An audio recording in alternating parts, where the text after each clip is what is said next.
Do you know why sometimes you see the sun and the moon has a twin?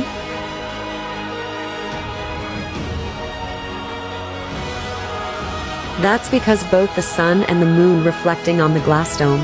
This is the most plausible explanation, cause if they're not the reflection of the moon and the sun, what else could it be? No record from NASA ever captured another sun and moon beside our known sun and moon in the solar system.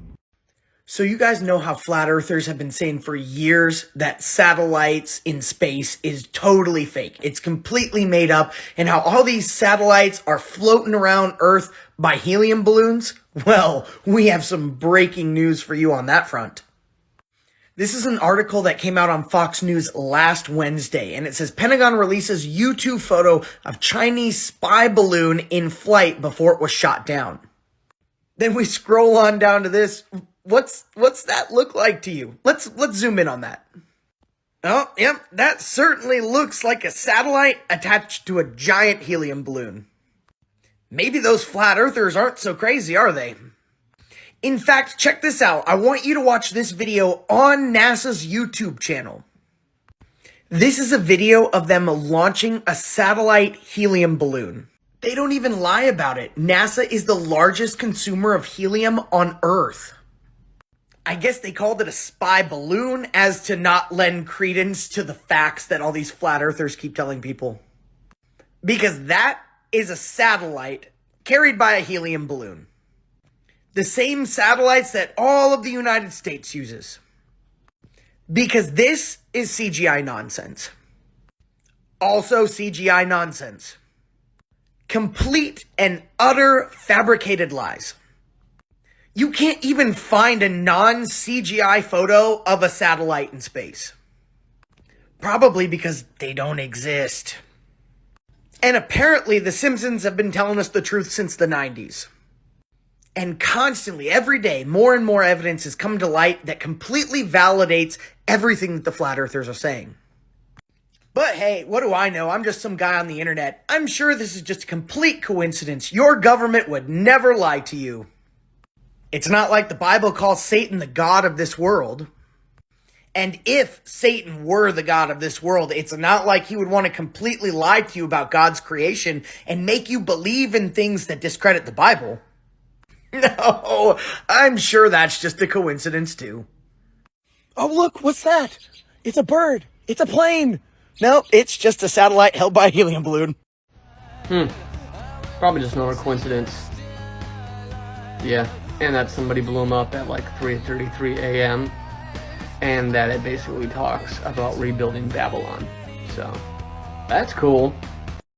This was how the buildings of the old world was powered, harnessing the free energy from the ether above. This is displayed here in a mountain in Saudi Arabia, and in the right conditions, you too can experience the power of the ether at your fingertips. Free and unlimited energy all around us. Yet free and energy are two words that'll never go together for the elites today. There is no profit in combining those two words. It is a big part alone why so much of our past has been deliberately hidden.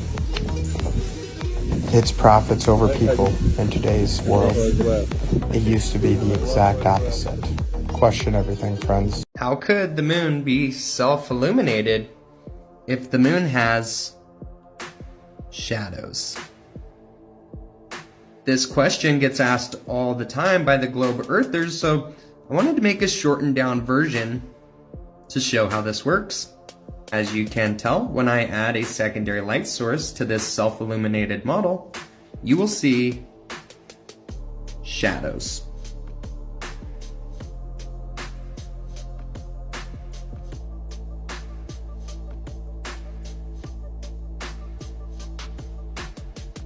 This video not only shows you how shadows are possible on a self-illuminated moon, but it also shows you how when the moon is closer to the sun, you can see more of the craters. During a full moon, the sun is the furthest away from the moon, and during a cresting moon, the sun is closer to the moon. And just like in reality, the closer I get to the moon with the secondary light source, the more shadows and the more craters actually appear. You can't even see these craters without the secondary light source. If the moon really were only reflecting the sunlight, these craters would always be visible. As you can tell, when this object is not self-illuminated but visible, all of the craters are easy to see. It does not matter how direct my flashlight is on this object. If this object is only reflecting the light from my flashlight, all of these craters are visible. On the contrary, if the moon is self-illuminated and none of the light from the secondary source is reaching the moon, you cannot see these craters. It's not until I add the secondary light source that these craters become visible. This is the craters during a self-illuminated moon. This is what the craters would look like if it only reflected the sun's light. Now let's compare what we see on this model to what we actually see in real life. Non-self-illuminated, only reflecting the flashlight. And then you've got the self-illuminated moon. You simply cannot see these craters until I introduce a secondary light. And just like in my model, when the moon is not full, it is closer to the sun and the craters are more visible. Then when the self-illuminated moon is further away from the sun, the craters become less visible. And again, I'm not making any claims. I'm simply presenting an observation for you to come to your own conclusion. Like always, I'm sure some of you are going to get this message confused.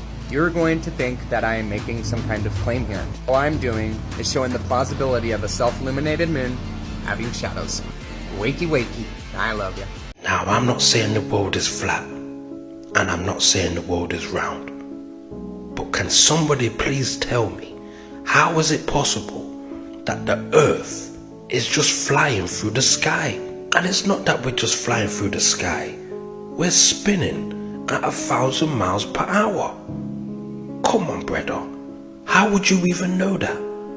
What tool would you use to measure how fast we're spinning? The way speed is measured is you must know the distance something travelled and how long it took to get there. We're still travelling and we ain't reached our destination yet. And this is another thing I don't understand. On a roundabout, kids are smiling. On a funfair ride, man feel the G-force. But the earth spinning over 1,000 miles per hour, man are eating dinner, bruv. And it's not just the earth spinning, it's everything.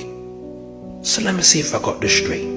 You're trying to tell me that the earth, the moon, the sun, the planets are spinning round each other while spinning individually, whilst flying through the sky forever.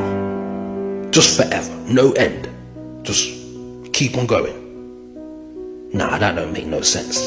But when I look at the flat earth model, it makes more sense. We're not flying, we're floating in water. Well, guys, yet another deception. Gravity is a lie. This isn't even me saying this. Isaac Newton, who founded gravity, believed people with an inquiring mind who took on this idea was absurd. They need gravity to keep you in the mindset that you live in a spinning ball hurtling through space at 1,000 miles per hour. If you throw a tennis ball, a wet tennis ball, the water will fly off. So if you think about it, they need gravity to exist to keep the spinning ball alive. And why does gravity hold great oceans towards the center of the earth, yet birds, butterflies, napkins just seem to fly off? None of it makes sense because, of course, it's not supposed to make sense because it's just yet more BS. What's up, y'all? Hey, I'm gonna give y'all my theory on flat earth and round earth. Since everybody got their own theory, I'm gonna give y'all mine. Now, my theory on flat earth and round earth is this. Now, me speaking on myself and what I have experienced with flying and being on a cruise for 7 days out on the water. Now, Me and my wife, we went on a cruise back in the end of July and the beginning of August. 7-day trip. Now, being out on that water for that long, I'm going to tell y'all, bro, it's no curve. There's no curvature of the earth at all. So, if y'all think it's around earth, it's not, bro. The earth is flat. And with me flying, bro, I seen land for miles and miles and miles. Does anyone want to tell me how in 1927 Universal Studios came up with this picture of the world, when the first picture of the world wasn't available until the 1960s through NASA? Almost 40 years later? How did Universal Studios know that this is what the world looked like? Especially from space, when we hadn't been to space yet. Does anyone know? Anyone want to guess? Isn't there a problem? What do you think? This is the Gleason's flat earth map. The reason why it would make no sense for a plane to fly west to get to Australia is because you're thinking in terms of a globe. Let's get in a little closer where we could see something. So here's the United States, and this is the North Pole. From the United States, you are going to fly west to Australia. There's some really amazing stuff about our Earth that we were never taught. If you don't open your mind and go looking for it, you're never gonna know it. As I said before, a mind that knows it all has no room to learn. Hopefully this all made a little bit of sense to you, and if nothing else, I can at least get you to stop laughing at people who do look into it. You have an awesome day. Stay blessed. Just in case y'all forgot, this was the first image placed into the background of the first ever iPhone made. People that charged their phone and turned it on consequently thought this is what Earth looks like. Some people thought, well, this was an image they got from a satellite or, I don't know, a space mission. But in reality, I'm going to show you today on how we got this blue marble. All I did was type in Brian Simmons NASA data. You can see here he was a lead data visualizer and information designer. You can see here it talks about conversations with Goddard, but down here is the important part. You get down here to Setlink and it says the hard part was creating a flat map of Earth's surface with 4 months of satellite data. Then we wrapped a flat map around a ball. Honestly, I don't think I need to say anymore. But send this to somebody that you've been arguing with about the shape of the Earth, and all they have is, well, NASA's images that are all computer generated images. In